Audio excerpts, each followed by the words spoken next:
कभी कभी हाथों की लकीरें भी बहुत कुछ कह जाती हैं। तुम हाथों की लकीरों को मानते भी हो, मैं नहीं मानता। मुझे ऐसा लगता है कि तुम्हारी किस्मत में वो सब भी तुम्हें मिल सकता है जो सब तुम्हारी आसपास लिखा है या नहीं लिखा है।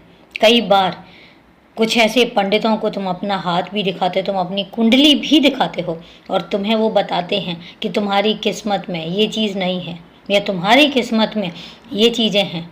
लेकिन जो चीज़ें नहीं हैं, अगर मेरी मर्जी रही तो तुम्हें वो भी मिल जाएगा।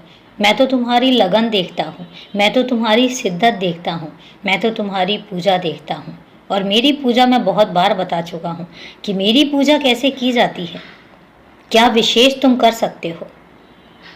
समर्पण, सेवा भाव, मेरे लिए नहीं, इंसानों के लिए, उन बच्चों के लिए जो मेरे बच्चे बेचारे सड़क पर घूमते हैं, उन बच्चों के लिए, उन बुजुर्गों के लिए जिनके पास अपना कहने वाला कोई नहीं होता।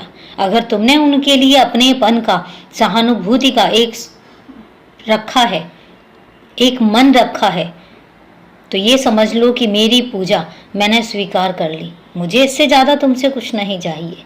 तभी तो तुमसे कहता हूँ कि मेरे बारे में, मेरी पूजा के बारे में अगर तुम जानना चाहते हो तो सिर्फ इतना कर लो।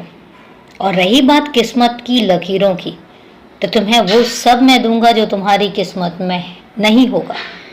अगर तुम्हें पंडितों ने कहा है कि तुम्हारी कुंडली में ये सब नहीं है, तो यकीन रखना, बाबा बोल दो, तुम्हें वो सब कुछ मिलेगा जो तुम्हारी कुंडली में है या नहीं है।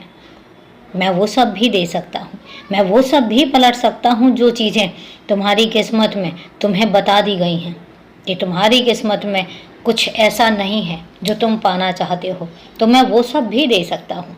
इसलिए मैं किस्मत में लकीरों में नहीं मानता। मैं नहीं मानता, मैं सिर्फ इतना जानता हूँ कि मेरा और तुम्हारा एक ऐसा रिश्ता है जिसमें तुम जो मांगो बस प्यार से मांगो, समर्पण से मांगो, तुम्हें वो सब मिलेगा। मैं देने वाला हूँ और मैं दूंगा। इसलिए खुश रहो। और अभी के लिए शुभ रात्रि मेरे बच्चे।